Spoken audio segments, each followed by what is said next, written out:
ಗಣಿ ಮತ್ತು ಭೂ ವಿಜ್ಞಾನ ಇಲಾಖೆಯ ಬೊಕ್ಕಸಕ್ಕೆ ಲಕ್ಷ ಹಣ ಲಾಸ್ ಆಗ್ತಾ ಇದೆ.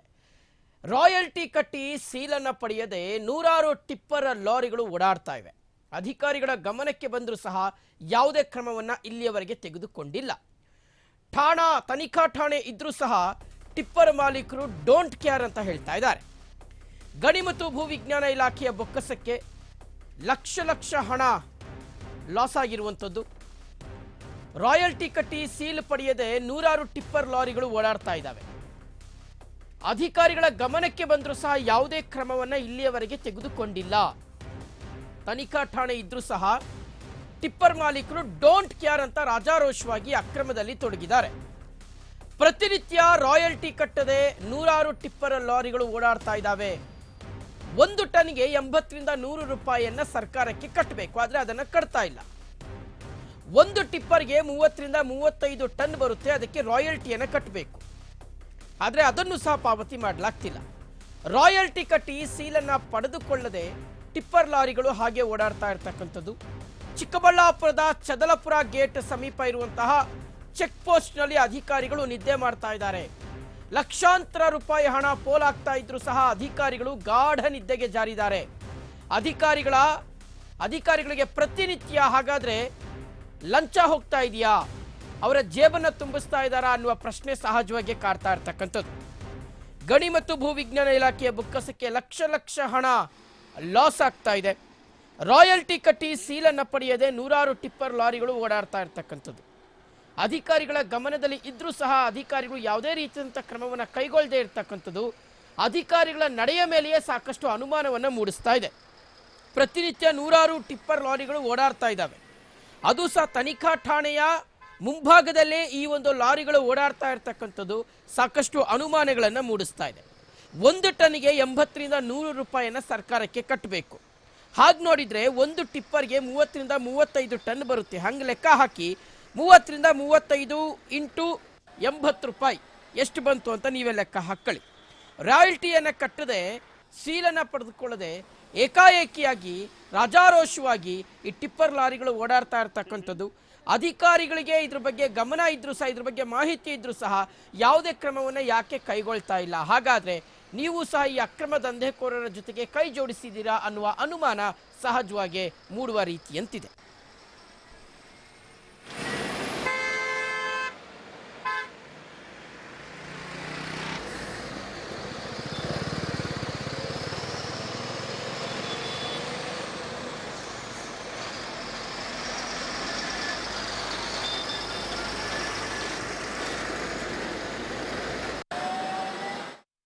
ಚೆಕ್ ಪೋಸ್ಟಲ್ಲಿ ಎಕ್ಸ್ ಆರ್ಮಿ ಮನ್ಗಳಿದ್ದಾರೆ, ಅವರು ಚೆಕ್ ಮಾಡ್ತಾರೆ. ಅದ್ರ ಜೊತೆಗೆ ನಮ್ಮ ಭೂವಿಜ್ಞಾನಿಗಳು ಮಧ್ಯ ವಾರಕ್ಕೆ 2 ದಿನ 3 ದಿನ ಹೋಗ್ತಾರೆ. ನಾನು 1-2 ದಿನ ಅಲ್ಲಿ ಕೆಲಸ ಮಾಡಿದ್ದೀನಿ. ಅಲ್ಲಿ ಏನಾಗ್ತಾ ಇದೆ ಅಂದರೆ, ಅಲ್ಲಿ ಫ್ಲೈಓವರ್ ಆಗಬೇಕಾದ್ರಿಂದ ಅಲ್ಲಿ ರೋಡು ತುಂಬ ಕಂಜೆಸ್ಟೆಡ್ ಆಗಿ 1-2-3 ಆಕ್ಸಿಡೆಂಟ್ ಆಯಿತು. ಹಂಗಾಗಿ ನಾವು ಟಾಸ್ಕ್ ಫೋರ್ಸಲ್ಲೂ ಅದನ್ನು ಗಮನಕ್ಕೆ ತಂದು ಅದನ್ನ ಶಿಫ್ಟ್ ಮಾಡಬೇಕು ಅಂತ ಈಗಾಗಲೇ ನಾವು ಲೆಟ್ರುಗಳನ್ನೆಲ್ಲ ಬರೆದಿದ್ದೀವಿ. ಆ ಪ್ಲೇಸಸ್ಸು 1-2-3 ಸೆಲೆಕ್ಟ್ ಮಾಡಿದ್ದೀವಿ, ಯಾಕಂದರೆ ಅಲ್ಲಿ ಸ್ವಲ್ಪ ಲಾರಿ ನಿಲ್ಸೋಕ್ಕೂ ಕಷ್ಟ ಅಂತ. ಆಲ್ಮೋಸ್ಟ್ ಅಲ್ಲಿ ನಾನು ಎಲ್ಲ ಯಾವುದೇ ಆದ್ರೂ ಈಗ ಲೀಸ್ ಹೋಲ್ಡರ್ಸ್ಗಳಿಗೆಲ್ಲ ನೋಟಿಸ್ ಹಾಕೋಕ್ಕೂ ರೆಡಿ ಮಾಡ್ಕೋತಾ ಇದ್ದೀವಿ. ಯಾಕಂದರೆ ಯಾರು ಹಂಗೆಲ್ಲ ಹೋಗಲ್ಲ, ಚೆಕ್ ಪೋಸ್ಟಲ್ಲಿ ನಿಲ್ಲಿಸದೆ ಹೋಗ್ತಾರೆ, ಆ ಥರ ಮಾಡಿದವ್ರಿಗೆಲ್ಲ.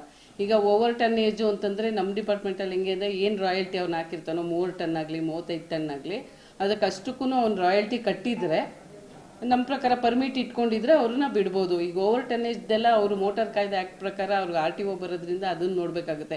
ಈಗಾಗಲೇ ನಾನು ಇನ್ಸ್ಟ್ರಕ್ಷನ್ ಕೊಡ್ತೀನಿ, ಅವ್ನು ಯಾರು ನಿಲ್ಲಿಸಲ್ವೋ ಏನೋ ಅಂತ ಸ್ಟ್ರಿಕ್ಟಾಗಿ ಅವ್ರಿಗೆ ಮೀಟಿಂಗ್ ಮಾಡಿ, ಯಾರು ಗಣಿ ಗುತ್ತಿಗೆದಾರರು ಇರ್ತಾರೋ ಅವ್ರ ಲಾರಿ ಮಾಲೀಕರುಗಳಿಗೆಲ್ಲ ಹೇಳಿ ಹಿಂಗೆ ನಿಲ್ಲಿಸಲೇಬೇಕು, ನಿಲ್ಲಿಸ್ಬಿಟ್ಟು ಇದು ಮಾಡಬೇಕು ಅಂತ ಹೇಳ್ತೀನಿ. ಇಲ್ಲಾಂದರೆ ಆ್ಯಕ್ಷನ್ ಮಾಡ್ತೀವಿ ಅವ್ರಿಗೆ ಹಂಗೇನಾದ್ರು ಗಮನಕ್ಕೆ ಬಂದರೆ.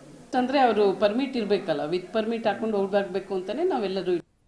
ಓಕೆ, ಸೊ ಇದ್ರ ಬಗ್ಗೆ ಡೀಟೇಲ್ಸ್ ಕೊಡ್ತಾರೆ ನಮ್ಮ ಚಿಕ್ಕಬಳ್ಳಾಪುರ ರಿಪೋರ್ಟರ್ ಶ್ರೀನಿವಾಸ್. ಈಗ ದೂರವಾಣಿ ಸಂಪರ್ಕದಲ್ಲಿ ಜಾಯಿನ್ ಆಗ್ತಾ ಇರ್ತಕ್ಕಂಥದ್ದು. ಶ್ರೀನಿವಾಸ್, ಓಕೆ, ನಮ್ಮ ಗಮನಕ್ಕೆ ಬಂದರೆ ನಾವು ಕ್ರಮವನ್ನು ತೆಗೆದುಕೊಳ್ತೀವಿ ಅಂತ ಪದ್ಮಜಾ ಮೇಡಮ್ ಅವರು ಪ್ರತಿಕ್ರಿಯೆ ಕೊಟ್ಟಿದ್ದಾರೆ. ಈಗ ಬಹುಶಃ ನಾವು ಈ ಸುದ್ದಿನ ಬಿತ್ತರಿಸ್ತಾ ಇದ್ದೀವಿ, ವಿತ್ ಪ್ರೂಫ್ ಕೊಡ್ತಾ ಇದ್ದೀವಿ, ವಿತ್ ವಿಡಿಯೋಸ್ ಪ್ಲೇ ಮಾಡಿ ತೋರಿಸ್ತಾ ಇದ್ದೀವಿ. ಈಗ ಕ್ರಮ ಕೈಗೊಳ್ತಾರಾ ಹೇಗೆ ಅಂತ ಶ್ರೀನಿವಾಸ್? ಖಂಡಿತ ಶಿವು, ಒಂದೇನು ಚಿಕ್ಕಬಳ್ಳಾಪುರ ಜಿಲ್ಲೆ ಅಂದ್ರೆ ಒಂದು ಕ್ವಾರಿಗಳಿಗೆ ಫೇಮಸ್ ಅಂತಾನೆ ಹೇಳಬಹುದು. ಯಾಕೆಂದ್ರೆ ಇಲ್ಲಿ ಒಂದು ಕ್ವಾರಿಗಳ ಮುಖಾಂತರ ಬೇರೆ ಬೇರೆ ಕಡೆಗಳಿಗೆ ಒಂದು ಎಮ್ಸ್ಟ್ಯಾಂಡ್ ಆಗಿರ್ಬೋದು, ಜಲ್ಲಿ ಆಗಿರ್ಬೋದು, ಮತ್ತೆ ಮನೆಗೆ ಏನ್ ಬೇಕೆಲ್ಲ ಸಾಮಗ್ರಿಗಳು ಸಹ ಇಲ್ಲಿಂದ ಸ್ವಲ್ಪ ಬಹಳಷ್ಟು ಹೋಗುವಂತಹ ಕೆಲಸ ಆಗ್ತಿದೆ. ಆದ್ರೆ ಒಂದು ಗಣಿ ಮತ್ತು ಭೂ ವಿಜ್ಞಾನ ಇಲಾಖೆಗೆ ಒಂದು ಬೊಕ್ಕಸಕ್ಕೆ ಲಕ್ಷ ಏನಾದ್ರೂ ಇವರು ಟಿಪ್ಪರ್ಗಳು ಲಾಸ್ ಮಾಡ್ತಿದ್ದಾರೆ ಎಂಬಂತಹ ಮಾಹಿತಿನೂ ಸಹ ನಮಗೆ ಕೇಳಿ ಬಂದಿತ್ತು. ಇನ್ನು ಚಿಕ್ಕಬಳ್ಳಾಪುರದಲ್ಲಿ ಸಹ ರಾಜಾರೋಷವಾಗಿ ನಡೀತಿದೆ ಟಿಪ್ಪರ್ಗಳ ಹಾವಳಿ ಅಂತಾನೆ ಹೇಳ್ಬೋದು. ಯಾಕಂದ್ರೆ ಒಂದು ದಿನಕ್ಕೆ 300 ವೆಹಿಕಲ್ ಸಹ ಒಂದು ಟಿಪ್ಪರ್ಗಳು ಚಾಲನೆಯಲ್ಲಿ ಇರುತ್ತೆ. ಆದ್ರೆ ಆ ಒಂದು ರೀತಿಯಲ್ಲಿ ನೋಡೋದಾದ್ರೆ ಇಲ್ಲಿ ಸತತವಾಗಿ ಚಿಕ್ಕಬಳ್ಳಾಪುರದಿಂದ ಸಹ ಒಂದು ಎಂಸೆಂಡ್ ಗಾಡಿಗಳು ಮತ್ತೆ ಎಂಸೆಂಡ್ ಮತ್ತೆ ಜೆಲ್ ಗಾಡಿಗಳು ಸಹ ಟಿಪ್ಪರ್ಗಳು ಪ್ರತಿನಿತ್ಯ 24/7 ಸಹ ಓಡಾಡ್ತಿದೆ.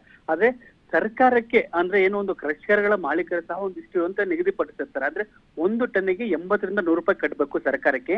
ಅವ್ರು ಎಷ್ಟು ಟಿಪ್ಪರ್ ಆಗುತ್ತೋ ಎಷ್ಟು ಟನ್ ಆಗುತ್ತೋ ಅಷ್ಟು ಟನ್ನು ಸರ್ಕಾರ ಕಟ್ಬಿಟ್ಟು ಆಮೇಲೆ ಹೋಗ್ಬೇಕು. ಅದನ್ನ ರಸೀದಿ ರಾಯಲ್ಟಿ ಪಡೆದುಕೊಂಡು ಮತ್ತೆ ಚೆಲ್ಲುಪುರ ಸಮೀಪ ಇರುವಂತಹ ಒಂದು ಚೆಕ್ ಪೋಸ್ಟ್ ಗಳಲ್ಲಿ ಸೀಲು ಸಿಗ್ನೇಚರ್ ಹಾಕ್ಕೊಂಡು ಹೋಗ್ಬೇಕು ಅಂತೇಳಿ ಅಲ್ಲಿರುವಂತಹ ಗಣಿ ಮತ್ತು ಭೂವಿಜ್ಞಾನ ಇಲಾಖೆಯ ಒಂದು ನಿಯಮ ಅನುಸಾರಗಳಿದೆ. ಆದ್ರೆ ಕೆಲವೊಬ್ಬ ಟಿಪ್ಪರ್ಗೆ ಏನ್ ಮಾಡ್ತಿದ್ರಂತೆ ಒಂದು ಸರ್ಕಾರಕ್ಕೆ ಯಾವುದೊಂದು ರಾಯಲ್ಟಿ ಕಟ್ಟದೆ ಸತತವಾಗಿ ಆ ಟಿಪ್ಪರ್ಗಳನ್ನು ಏಕಾಏಕಿ ಚೆಕ್ ಪೋಸ್ಟ್ ಮುಂದೆನೆ ಹೋಗುವಂತಹ ಒಂದು ಪ್ರಯತ್ನಗಳು ಸಹ ಇಲ್ಲಿ ನಾವು ಕಣ್ಣು ಮುಂದೆ ನೋಡ್ಬೇಕಾಗಿದೆ. ಯಾಕಂದ್ರೆ ಸತತವಾಗಿ ಒಂದು ದಿನಕ್ಕೆ 400 ರಿಂದ 350 400 ಗಾಡಿಗಳು ಹೋಗುತ್ತೆ. ಅದರಲ್ಲಿ ರಾಯಲ್ಟಿ ಎಷ್ಟು ಗಾಡಿಗಳಿದೆ, ರಾಯಲ್ಟಿ ಕಟ್ಟಿದ್ರೆ ಎಷ್ಟು ಗಾಡಿಗಳಿದೆ ಎಂಬುದು ಗಣಿ ಮತ್ತು ಭೂ ವಿಜ್ಞಾನ ಇಲಾಖೆ ಅಧಿಕಾರಿಗಳು ಸಹ ಒಂದಷ್ಟು ಪರಿಶೋಧನೆ ಮಾಡಬೇಕು. ಯಾಕಂದ್ರೆ ಸತತವಾಗಿ ಸಹ ಕೆಲವರು ರಾಯಲ್ಟಿ ಇದ್ರೂ ಸಹ ಕೆಲವರು ಅಲ್ಲೇ ಚೆಕ್ ಪೋಸ್ಟ್ ಹೋಗಿ ಸಿಗ್ನೇಚರ್ ಅಂತ ಕಾಣೋಲ್ಲ. ಆದ್ರೆ ಇವರಿಗೆ ಏನಾದ್ರು ಅಧಿಕಾರಿಗಳೇನಾದ್ರು ಇದಕ್ಕೆ ಶಾಮೀಲಾಗಿದ್ವು ಎಂಬುವಂತಹ ಶಂಕೆನೂ ಸಹ ಅಲ್ಲಿ ಕೇಳ್ಪಟ್ಟಿರೋದು. ಇನ್ನು ಒಟ್ಟಾರೆಯಾಗಿ ಸಹ ಒಂದು ಟಿಪ್ಪರ್ಗಳ ಹಾವಳಿ ಚಿಕ್ಕಬಳ್ಳಾಪುರದಲ್ಲಿ ಹೆಚ್ಚಾಗಿದ್ದು ಸಹ ಒಂದು ರಾಯಲ್ಟಿ 1 ಟನ್ನಿಗೆ ಇಷ್ಟು ಅಂತ ರಾಯಲ್ಟಿ ಕಟ್ಟಿರ್ತಾರೆ. ಆದ್ರೆ 30 ಟನ್ನಿಗೆ ಇಷ್ಟು ಬೇರೆ ಎಷ್ಟು ಟನ್ ಇತ್ತು ಅಷ್ಟು ಟನ್ 100 ರೂಪಾಯಿ ಕಟ್ಬೇಕು. ಒಂದು 2 ವರ್ಷದಿಂದ 3,000 ಒಂದು ಸರ್ಕಾರಕ್ಕೆ ಒಂದು ಟಿಪ್ಪರ್ ಮೇಲೆ ಒಂದು ಸರ್ಕಾರಕ್ಕೆ ಬೊಕ್ಕಸ ಆಗ್ತಿದೆ. ಇದಕ್ಕೆ ಗಣಿ ಮತ್ತು ಭೂ ವಿಜ್ಞಾನ ಇಲಾಖೆ ಅಧಿಕಾರಿಗಳು ಸಹ ಇದಕ್ಕೆ ಯಾವಾಗ ಕಡಿವಾಣ ಹಾಕ್ತಾರೆ ಎಂಬುದು ಕಾದು ನೋಡಬೇಕಾಗಿದೆ. ಇನ್ನು ಮತ್ತೊಂದು ಕಡೆ ಸಹ ಅವರು ಯಾವುದೇ ಒಂದು ರೀತಿಯಲ್ಲಿ ಒಂದು ಟಿಪ್ಪರ್ನ ಅಳವಡಿಕೆಯಲ್ಲಿ ಒಂದು ಜಿಪಿಎಸ್ ಯಂತ್ರ ಸಹ ಫಿಟ್ ಮಾಡಿರ್ತಾರೆ. ಆ ಒಂದು ಜಿಪಿಎಸ್ ಸಹ ಇವ್ರೇನೋ ಒಂದು ಚೆಕ್ ಪೋಸ್ಟ್ ಬಳಿ ನಿಲ್ಲಿಸಿರೋ ಹೋದ್ರೆ ಆ ಒಂದು ಜಿಪಿಎಸ್ ಸಹ ಇವರು ಕ್ಯಾನ್ಸಲೇಷನ್ ಮಾಡ್ಬೋದು. ಮತ್ತೆ ಸರ್ಕಾರಕ್ಕೆ ಒಂದಷ್ಟು ಪೆನಾಲ್ಟಿನ ಕಟ್ಬೋದು. ಆ ಒಂದು ನಿಟ್ಟಿನಲ್ಲಿ ನೋಡಕ್ ಹೋದ್ರೆ ಇವರು ಚೆಕ್ ಪೋಸ್ಟ್ ಬಳಿ ಯಾವುದು ಸಹ ಗಾಡಿ ನಿಲ್ಸಲ್ವೋ ಆ ಒಂದು ನಂಬರ್ ಟ್ರೇಸ್ ಮಾಡಿ ಸಹ ಒಂದು ಜಿಪಿಎಸ್ ಲಾಕ್ ಮಾಡ್ತಿದೀವಿ ಅಂತ ಹೇಳಿ ಇಲ್ಲಿ ಗಣಿ ಮತ್ತು ಭೂವಿಜ್ಞಾನ ಉಪನಿರ್ದೇಶಕರು ಪದ್ಮಜ ಸಹ ಹೇಳಿರುವಂತದ್ದು. ಇನ್ನು ಇದಕ್ಕೆ ಇಲ್ಲಿರುವಂತಹ ಅಧಿಕಾರಿಗಳು ಯಾವ ಟಿಪ್ಪರ್ಗಳಿಗೆ ಯಾವೊಂದು ರೀತಿಯಲ್ಲಿ ಕಡಿವಾಣ ಹಾಕ್ತಾರೆ ಎಂಬುದು ಕಾದು ನೋಡಬೇಕಾಗಿದೆ. Shiv. Okay Srinivas, thank you ತಮ್ಮೆಲ್ಲ ಡೀಟೇಲ್ಸ್ಗಾಗಿ. ಓಕೆ, ಸೊ ನೋಡಿ, ಇದು ಚಿಕ್ಕಬಳ್ಳಾಪುರದಲ್ಲಿ ರಾಜಾರೋಷವಾಗಿ ನಡೀತಾ ಇರ್ತಕ್ಕಂತಹ ಈ ಒಂದು ಅಕ್ರಮ